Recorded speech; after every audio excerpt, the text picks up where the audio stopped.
Hey guys, MrPokke here. So just had my coffee as well as a couple of them Zero Cycle showcase alongside with our brand new Mortenax Blade. For today's Zero Cycle video, it's actually going to be something special because for every single one of the Zero Cycles, most if not all of the units that we're going to be using is in fact going to be done with a E0S1 Blade. So I didn't activate any of his E1 and E2s, and I'll be saving this for the Blades Worth It edition. We'll be comparing his cost level analysis between 4 costs, 8 costs, as well as 12 costs later on. So I actually managed to get myself all of the Zero Cycles just using the E0 Blade along with a couple of other E0 teammates, like for example Ashveil as well as Acheron, right? So the builds I'll be showcasing all the way towards the later portion. Just one very quick note for Blade specifically. Majority of the runs you do want to try to keep him with the at least the piece I'm using is going to be the 4-piece Mastersmith, just for a little bit more personal damage. But there are other alternative gearing options for a Zero Cycle Blade. For example, you can actually swap out to a 2-piece Fonweg for additional action value advance in the first wave, because you do want him to cast his field up as fast as possible. And this particular thing is going to be very important, especially if you want to run him with our Evanescia, right? Because our Elation team comps, if you want this with Guang, our additional Aha instance is able to provide additional hits for Blade's charge, but if he's too slow, then he can't really get a charge fast enough. So you do want to get the 2-piece Fonweg over there. Other than that, you can also opt for maybe some 4-piece Eagle. For the overall build, just a little bit more crit and crit damage. This is a little bit slightly under 100% crit rate. I'm opting for the crit damage chest, but if you do have closer to a better ratio, then it's going to be making your runs a little bit more consistent, right? One last tip before I jump into the run itself, which is generally speaking, if you're going to be doing a Zero Cycle with Blade, especially when it comes to the sustainless runs, which is going to be majority of all of our runs over here, you do want to try to run him with his technique open, right? Because the reason why that is going to be the case is because if you were to cast your technique, this actually acts as a taunt as well as a damage reduction for the very first hit, meaning that if the enemies are going to be hitting you, you are actually going to be able to tank a lot more damage for the rest of the team. Now for the chicken boss, it's not going to be counted because this guy's always going to be hitting from the rightmost side, just like most of the knights. But for a lot of the other elites, if they have an RNG targeting, especially for single target, opening up with Blade's technique can make your sustainless runs a lot more comfortable, right? So that's something to consider if you need to decide between running, for example, an Acheron technique, Evanescia technique, right? Or maybe you want to open up with a Blade technique. So out of the way, let's just jump straight into the Zero Cycle right now. Alrighty, so this is going to be the run on the very first Memory of Chaos 12, which is the one that we have right now on the Calamity Boss Sam. This was with the E0S1 Acheron, E0S1 Ashveil, E1S0 Tribbie S5 DDD, as well as a E0S1 Blade. So for the particular very first wave, you kind of play it like very standard, right? Get yourself the DDD, action value advance, get yourself the true damage field.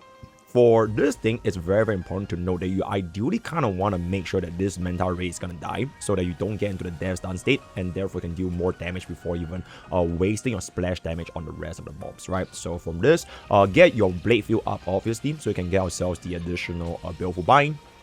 Gets a little bit more of the additional damage. Sometimes my Acheron might miss a crit because her gear is not going to be 100% crit rate. It is what it is. But you can see over here, because of Ashveil's massive single target burst damage, we are essentially able to one-shot the Manta Ray from Ashveil's follow-up attack, Tribbie's follow-up attack, as well as Blade's follow-up attack, all of them combining side by side to basically just immediately one-shot this guy, which is why I say when you're going to be doing a sustainless run with M-Blade, Ashveil is an exceptional synergy with Tribbie. But if you want to do this run with a sustain, then Hyacinth is going to be pretty much the best in slot option over here, right? So right now, Blade is just going to be focusing the majority of our damage all onto this one guy over here. I'm going to let go of one Acheron ultimate, which is not going to be dealing quite sufficient damage over here. Anyways, it's still quite a bit chunky. So get your heals in, or rather get your damage in, right? We're going to take a little bit over here, which is going to be completely fine. Acheron pop the skill, right? Tribbie is going to go for the basic, right? Getting a little bit more energy for Ashveil, which is going to be chill. This one, Ashveil went dangerously low. Ideally, he would have went for someone else, but it is what it is. Blade goes for the follow-up attack, and we are able to essentially get ourselves the perfect Zero Cycle without wasting a single energy or action value, transitioning into Sam right here.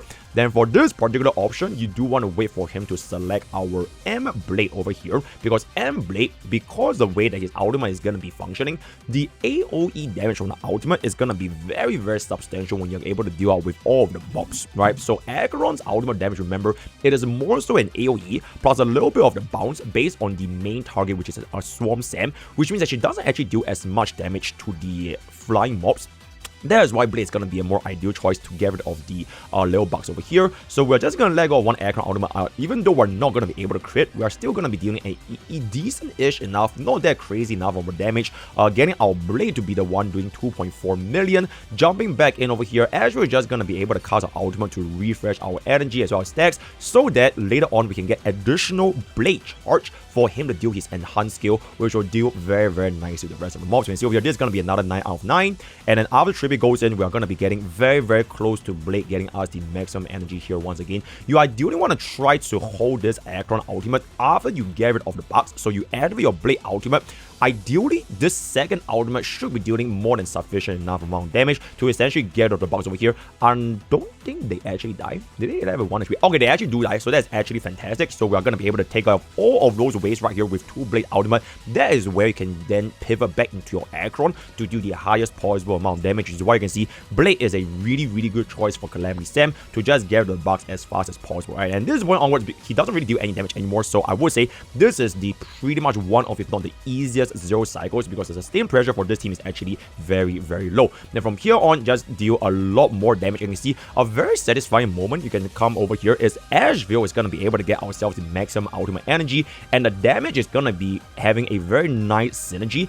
Ashveil ultimate into Blade, into Ashveil, into Tribbie, follow-up attack ultimate is super, super satisfying. So Tribbie goes, and this gives to Ashveil, Ashveil gives to Blade, Blade gives to Ashveil again. So when you do want to try this like wheelchair sustainless team, you will definitely have quite a bit of fun when it comes to your enjoyment, right? So Blade is going to finally give this one a stack. If Ashveil didn't kill that, my Acheron would have gotten the 9 out of 9 ultimate, so it would have been a very, very straightforward 0 cycle. So the gear is going to be seen over here, E0 S1 Acheron with the Izumo set over there, and then Ashveil is going to be E0 S1.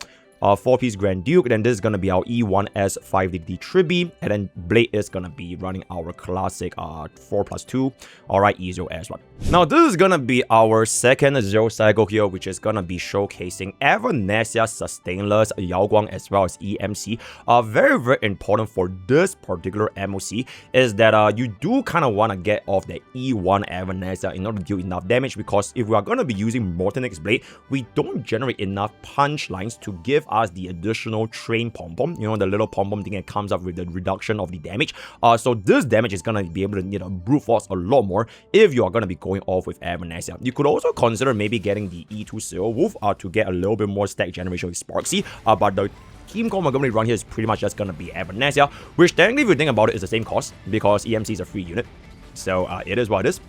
Then over the rest of the team is going to be E1 S1 Evanescia, E0 S1 Guang, free EMC with the I believe Hardastor Light Cone, and this is still going to be our E0 S1 Blade. Now, very, very important thing if you want to use Mortenax Blade with your Elation team, especially on Sustainless, you want to hold your Guang ultimate after Blade casts his ultimate, because every single Aha instance, or rather the additional elation skill from the Aha instance, it will be counted as one separate charge for Blade. So over here, after I cast my Blade out, then do I cast my Guang ultimate, which is gonna give me an additional 3 charge, right? So the Guang is gonna be considering as 1 charge, and then EMC is gonna be 1 charge, and then Evanescia is going to be another charge. And then when we get ourselves a Master Fox, it's going to be another charge. And then Evanescia out is also another charge. So this team is actually really, really synergistic. But you do need to keep in mind to keep a Blade's ultimate up first before you cast your Guang Aha instance, right? So this is very, very important. And then we have our natural Aha over here, which is going to be another +3 charge for Blade, which is very, very nice. And then later on, EMC is going to be casting our ultimate here as well. Alright, Master Fox comes in for 9 out of 9 stacks, and this does in fact stack on with Blade's vulnerability, right? So that's going to be very, very nice. Okay, for this particular portion, you can kind of see that our damage is actually extremely, extremely fast. So if you wanted to stall this, I would have actually saved on my EMC's ultimate and just stall a little bit more towards the end for maybe our end Blade's action to take place, because this Joyous Ascent is definitely going to be dying from an Evanescia ultimate.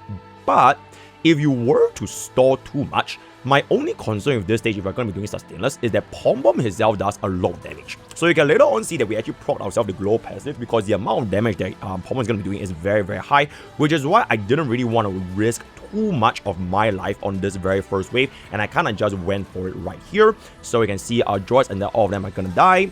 That is very, very good. One last little stack over there. I'm just going to save my ultimate for the very last wave, and then we're just going to pop this right here, right? So our team is relatively healthy, but Pom Pom over here, his AoE is quite annoying, especially for the second phase.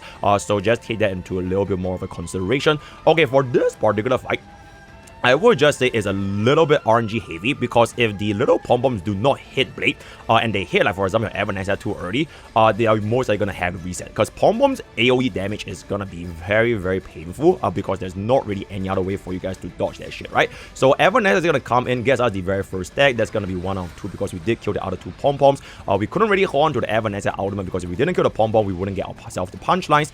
Aha Instance is going to come in for 52, which is going to be a considerable amount of damage. Alright, almost up to our full ultimate, and then you can kind of just always check on this little pom-pom train to see how many punchlines you have, just to try and get out the damage as fast as possible against the damage reduction, right? So this is going to come in for the skill. Blade is just going to immediately come in. I'm going to be activating my ult right here before my bangers expire, just to do a little bit more damage, and then Blade is just going to do all of the blade things, so that's going to be chill. Alright, this is going to be the AoE. Okay, so this particular portion, it would have been ideal if Blade actually died here. So it procs off the free revive, because then I can cast my ultimate to reset. Alright, but now that it actually didn't proc our free revive, it's a little bit awkward. So we kind of have just wait for him to go to the next phase. So at this point, my Evanescia is just going to be able to pop this in right here. So I would have actually just probably stalled this for the next wave, because my Evanescia out would have definitely killed. So I was low-key greeding to hope that my Blade's ultimate killed this without casting my Evanescia ultimate. That's why I went for the Blade out, just to like limit test my damage a little bit more. 6%, which is why you can see Blade's ultimate damage at single target is actually really, really low. So if you're gonna be in this particular scenario, I would have just went for Evanescia ultimate instead, then cast Blade's ultimate after this guy goes to the next phase, because you want to kill Blade, then reset his ultimate, right? So this is gonna come in. Pom-Pom is gonna do the Pom-Pom things. It's gonna chill. Then we're gonna pop this over here. So really, really unfortunate that we actually didn't really manage to do enough damage here. So I just kind of have to let this go right now. So a lot of like wasted damage. So if I can do it otherwise, I would have done it otherwise, right? So this is going to be 1 out of 2. So we do remove one of the stacks. Blade is going to revive over here. Didn't prop my global passive just yet, but this is going to be where global passive is going to be spawning, which is where I can see my entire team's HP is very, very low when we're going to be doing this Pom-Pom Zero cycle. So do be careful to not waste your HP in wave 1 by too much, right? So from this point onwards, I'm just taking a look at my mini Pom-Pom's punchlines. This is going to be 14. This is going to come up a little bit more. Then this is going to be 17, gets us a little bit more of the elation skill. And then I'm just going to be popping the skill over here because my Guang basic, or rather this is going to prop me the 1 out of 2. So now that we are going to be at 0 stacks of his damage reduction, it is where you can pretty much go all in. I was hoping to God that Blade gets enough energy here to cast the ultimate. But unfortunately, you can see over here, I was at low in 1. Oh, I did not have enough. So if Blade actually had enough energy for this ultimate here, it would have been like a lot more damage. But unfortunately, it was not quite enough. Luckily for us, we do have ourselves essentially 2 stacks of Evanescia ultimate after global passive. So we actually did not need Evanescia to take a turn anymore. So we're going to go for our first ultimate, 2 million. Very, very nice. Gets in the next Aha instance, which is gonna give me a lot of elation skill. And all this, remember, if only my Blade had the ultimate here, it would have dealt a lot more damage, because the enhanced skill actually does single target bounce, which is very, very nice. But we still had a lot of damage remaining. 22%. E1 Evanescia is gonna come in, and that is gonna be getting us a 0 cycle. A little bit sloppy, I must say, because I think this was my second try, but still a 0 cycle nonetheless, with a lot of room to improve, right? So that's gonna be the build over here. I'm just gonna be showcasing you guys. E1 S1 Evanescia running this particular setup. I did in fact went for the speed boost on Evanescia because no other main stat on Evanescia matters that much. But if you don't have a global passive, then running HP boost on Evanescia, that would have been a lot better, right? Then this is gonna be our E0 Guang with our E1, or rather E0 S1 Blade with the E0 S1 Guang on 206 speed, etc, etc. Now, the next 3 0 cycles are gonna be from the upcoming Memory of Chaos 12, which is gonna feature the brand new Starward mode. So we're gonna be using our E0 S1 Blade, getting ourselves a 0 cycle on all 3 Starward mode MOC, but just again a heads up, the second Starward mode boss is heavy spoilers. So if you are gonna be like a lore enjoyer and don't want to know what's up, I kindly advise you to skip the second boss of this particular stage. You can just watch the first and third, right? But if you don't really care about spoilers and you just want to see bro's mechanics, then you can kind of check out our Zero Cycle showcase right now. So spoilers are already displayed, right? So our very first Zero Cycle is gonna be featuring our E0 S1 Feixiao with E0 S1 Ashveil, E1 S0 Tribbie, and a E0 S1. So everybody here is E0 S1 except for Tribbie being E1 S0, right? So you can see over here, this is gonna be our sustainer setup, which is basically running the exact same team as our E0 S1 Acheron, which is why when I actually cannot wait for M-Blade release on the server, because in a very weird sense, even though Blade was designed for Acheron, kind of, you can actually use this exact same team with Feixiao as well, because Feixiao works really well with Ashveil, and because of how well Blade works with Ashveil into E1 Tribbie, it ends up being a very weird situation where the exact same team you're going to be running for Acheron, you could also just run this for our E0 Feixiao. So imagine if this Feixiao was E2, which is what I'm personally definitely going to be trying on my main account on the live server, right? So with that being explained, we're just going to be instantly casting our DDD. So the playstyle is going to be very similar. Feixiao is going to come in. Once again, you ideally want to wait until Blade gets his ultimate so that you can get ourselves the Blade stacks, right? You want to cast your ultimate first, get off the charge. So we're gonna go for a basic, activate our Blade ultimate, then from here on is where you activate your Ashveil ultimate. If this is gonna be an E2 Feixiao, you're gonna be facing a lot of stack overflow, so I'll let go of one Feixiao out beforehand, but because it's an E0 Feixiao, we do have quite a bit of stacks to spare, so it's gonna be okay. Now over here is gonna be exactly into our 12.5 stacks, which is very nice. Feixiao immediately comes in with an ultimate, basically easily one-shotting that mob with 971k into a follow-up right there, which is gonna be very nice. So the rest of the damage is just gonna be focusing on the lion guy over here. You don't really have to worry about this little mob because it's not even gonna hit you, so only focus on the lion as well as getting a little bit more additional energy for Ashveil, right? So Tribbie is just gonna be going for the basic, doesn't really matter who you're hitting. Alright, there's going to be a bit of an AoE. Our team is going to be a Ashveil, which is a little bit manageable. Then Feixiao is just going to easily get us this kill right here, because we are going to be getting more energy for Ashveil. And then from here on, you can see we are getting quite a lot more stacks with Blade as well as Ashveil as well as Feixiao. So from this moment, you can kind of decide, do you want to use your Feixiao ultimate to kill this guy, or do you want to use your Ashveil ultimate to kill this guy?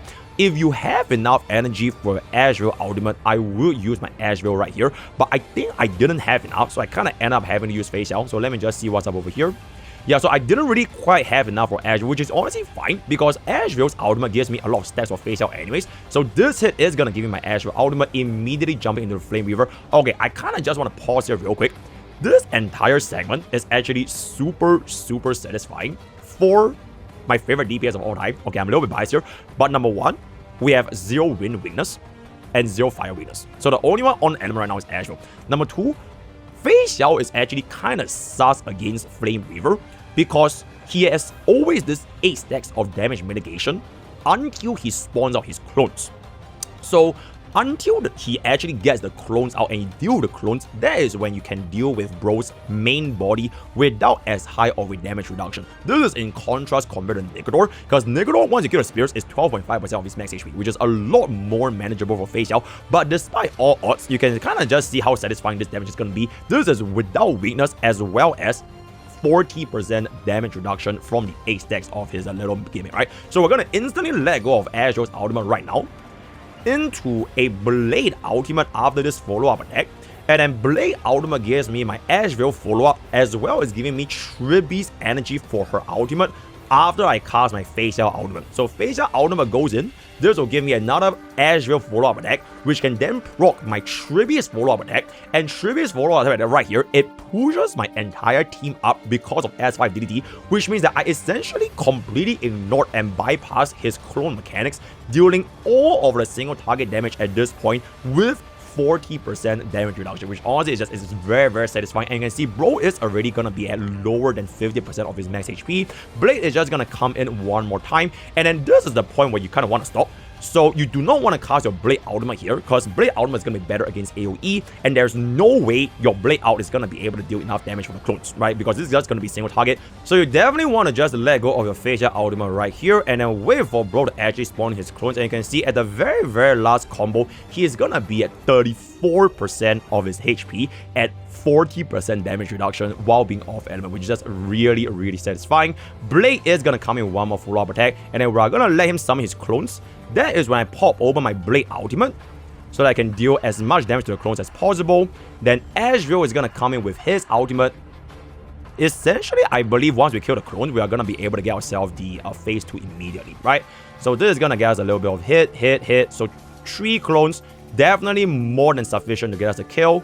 Actually, way overkill if I can say so myself, so it is what it is. Blade goes in for another follow-up attack, which is fine. Then Ashveil is just gonna be up as a little bit more stacks here. 67 HP, just barely. So at this point, my Blade is gonna let go of another ultimate for 1.87 million, which is super nice. Tribbie goes in for the basic attack into the DDD once again, giving us a lot of AoE damage. And then from this point on, you only want to try to deal as much damage to the main body while you let go of Blade's skills to deal the close, right? So you just want to all in on Flame Breather. And then you can see over here, this is super satisfying. Cast your Ashveil ultimate into your Feixiao ultimate, into your Tribbie follow-up, into your Blade's follow-up. So this entire rotation was just very nice to use to see, especially as someone that does in fact prefer Feixiao by quite a bit, right? So we didn't even manage to use 12 stacks of our Feixiao ultimate, and we basically just destroyed Flame Breather right here. And that is in fact gonna be our E0 Feixiao showcase. The gears are gonna be shown right now, which is gonna be right here. So these are gonna be the gears running our E0 S1 Feixiao with the OG 4-piece Valerius as well as 2-piece Duran. We do not have 4-piece Eco because we don't have the E2 Feixiao, E0 S1, and then this is gonna be E0 S1 Ashveil, E1 S5 DDD Tribbie, as well as the OG Blade that we use all along, right? One thing to note is that for your defense down reduction stacking, there's actually quite a bit of overflow because the Blade is already 30% defense reduction, right? So if you combine Ashveil with Feixiao's defense reduction, we're already at 94%. So Blade's 30% defense down is kind of excessive, but the 50% vulnerability as well as ultimate damage, they're still really good for Feixiao. So even though there's a bit of an excess and you technically don't really want to stack this on with Feixiao, this team still works exceptionally well from this current moment, right? So that is pretty much it for our Feixiao Zero Cycle. Alright, last warning, this is gonna be spoilers for the latest story boss that we're gonna be, I'm guessing it's gonna be a story boss we're gonna be facing in 4.3. If you don't want to know about boss mechanics, animation, and everything, and you want to wait for the main story quest,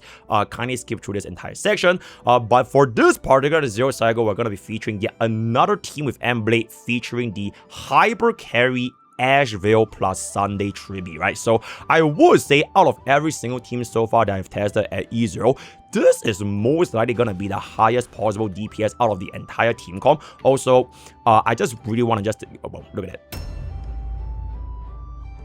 Oh my god, bro. But yeah, anyways, this team is pretty much gonna be one of the highest damaging team comps that I've seen so far at a E0 baseline, right? So if you want to give a little bit more of a vertical investment, especially if you like Blade as well as Ashveil, you could consider getting the E1 Blade into the E1 Ashveil, or maybe even the E2 Blade if you're gonna be really that into it, right? So for this particular Zero Cycle, one thing that you kind of want to notice is E0 S1 Ashveil, E0 S1 Sunday. This is an E1 S1 Tribbie because our DDD does not matter here because I speed tune every single unit in this team to be above 134 speed. So this is, I believe, a 140 speed Ashveil, 134 speed Sunday, and a 138 speed Blade, around that ballpark. So our DDD S5 actually does not give us any additional benefits whatsoever. So I just went in for the S1 Tribbie, which inherently S1 Tribbie, even though S5 DDD is so strong, S1 Tribbie does give you a substantial amount of damage for not just herself, but also her entire team. So if you purely just want raw damage numbers, S1 Tribbie can be a pickup if you do not need the action value in a Zero Cycle environment, right? So in any case, we are going to be able to instant cast our ultimate. The rest of the fight over here is going to be as per usual. For this particular fight in the second wave on Star Wars mode, it's actually really nice because we have a lot of self-sustain. Alright, so because we have self-sustain, the pressure on Blade maintaining his health up is actually not as high, right? You can see we are regenerating our health because of this brand new enemy, God Devourer All Springs mechanic, which is definitely shield for M-Blade, right? So in any case, we are just gonna instantly pull up our Ashveil. Now, one very important thing here, this is through my own personal trial and errors. I'm actually gonna save up my Sunday ultimate. And you will see why I'm saving my Sunday ultimate a little bit later on, because I'm actually going to be killing way too much damage.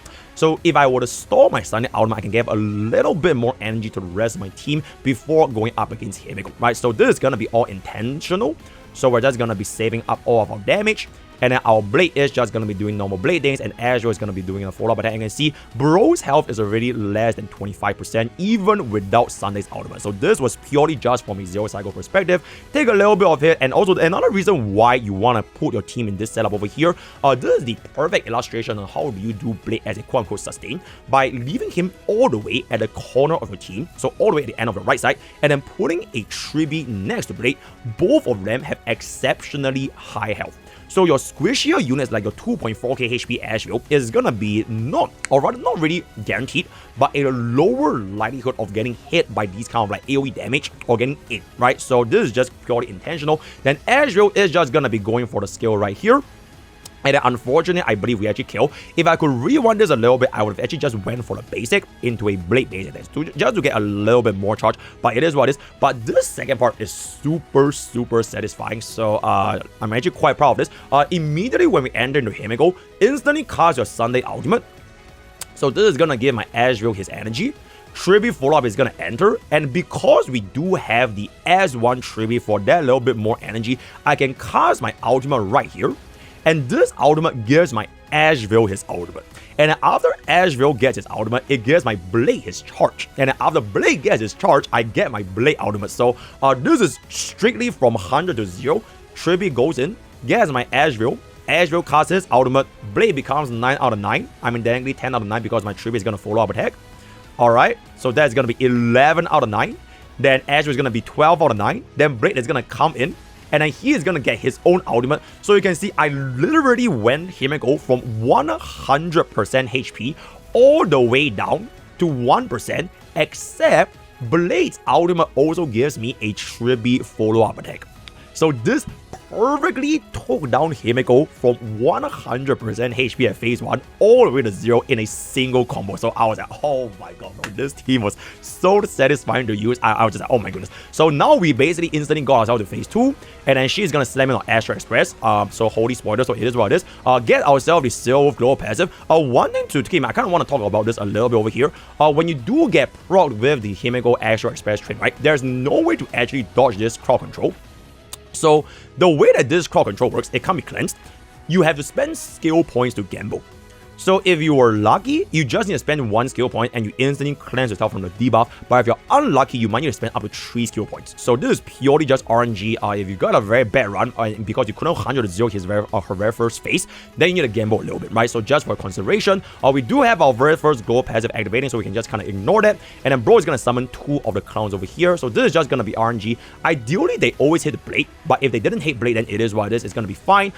Then this guy's going to hit Blade over here, which is nice. Then we're just going to purely focus on Himiko, right? Do not care about everything else, just all in Himiko, because Blade's AoE damage is gonna be more than sufficient to get us a kill anyways. Sunday gives us the action very advanced. I want to pop over my ultimate first, so I can start giving more charge to Blade after he casts his ultimate, right? So we are gonna pop over an Ashveil. Alright, 786k, gets down to already 2.52 million damage. This is with E0 Ashveil, E0 Sunday, E1 Tribbie, and E0 Blade. So if you have any kinds of like vertical investments on Blade or Ashveil, you can kind of just see how absolutely insane amount of damage this team is actually going to be able to do. So very nice. Blade casts his ultimate, and that is going to be our 0 cycle against Himiko Nova, right? So very chill over here. Then the builds are going to be shown in this segment. In the middle of the time, I just want to say that for this particular Star mode, I can kind of just show you guys right here.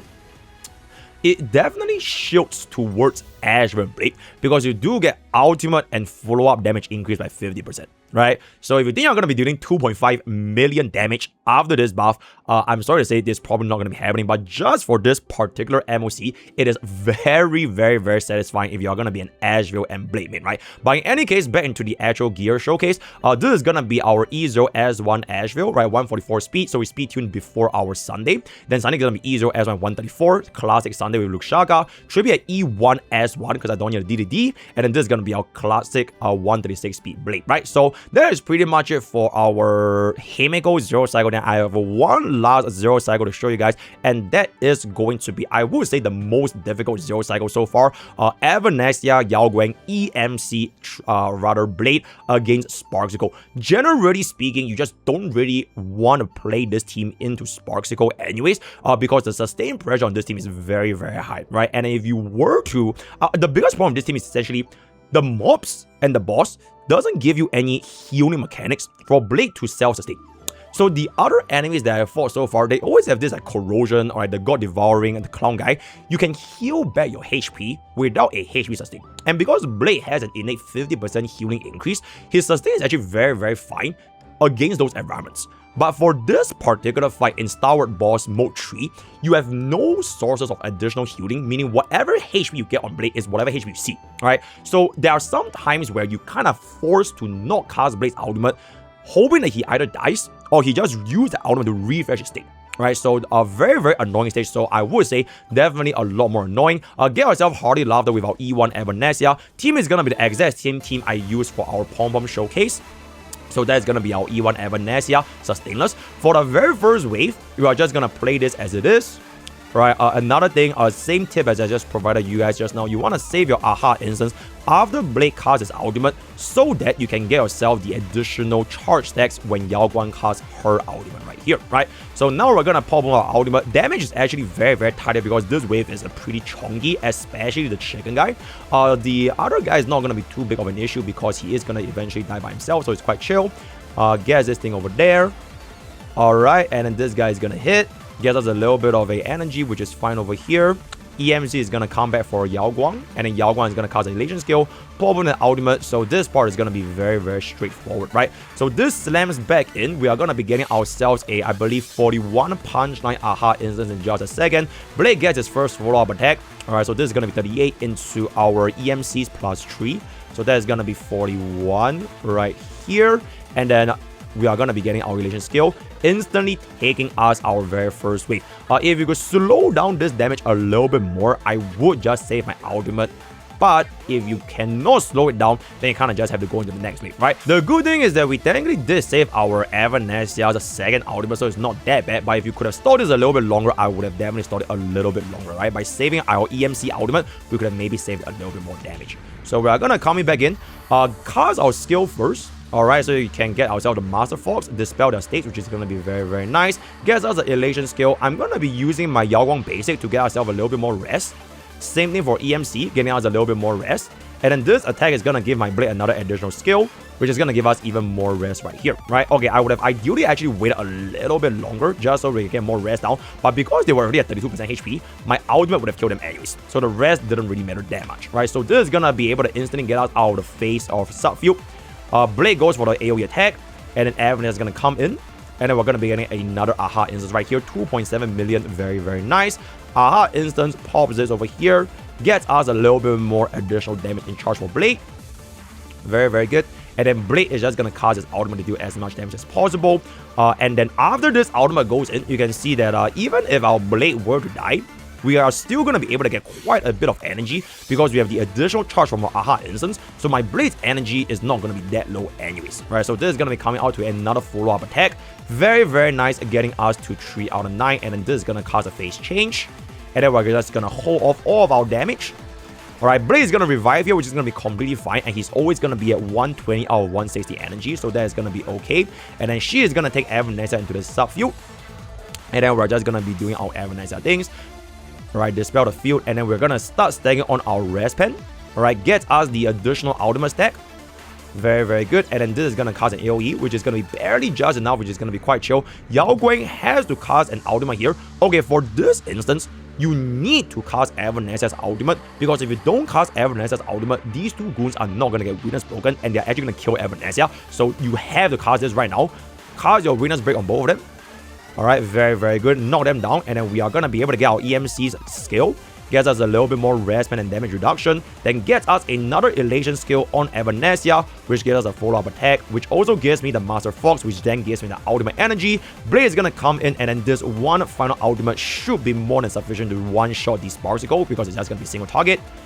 very, very nice 2 million single target, and then we're gonna come out. Then from this point on, it's just gonna be dealing as much damage as possible, right? So I would say if this was done with a E0 Evanescia, it's definitely gonna be a lot more difficult. You might need to consider either E1 Guang or E1 Blade to get a little bit more damage. But with E1 Evanescia, this is gonna be at least more manageable here. Gets us a lot of charge instance for Blade, 7 out of 9, 8 out of 9, 9 out of 9, and then Blade is just gonna do a little bit more damage. But I would say majority of the damage is still gonna be coming from your E1 Evanescia's ultimate. So this one final elation still goes in, cast the ultimate, and then we are just gonna be able to get ourselves a 0 cycle, right? If this was not enough, I have another Aha instance coming in right there. So quite a lot of access for our Sparsicle 3.27 million 0 cycle showcase. The build is gonna be the exact same build that I showcased for our very first 0 cycle just now, which is against MOC Pom Pom.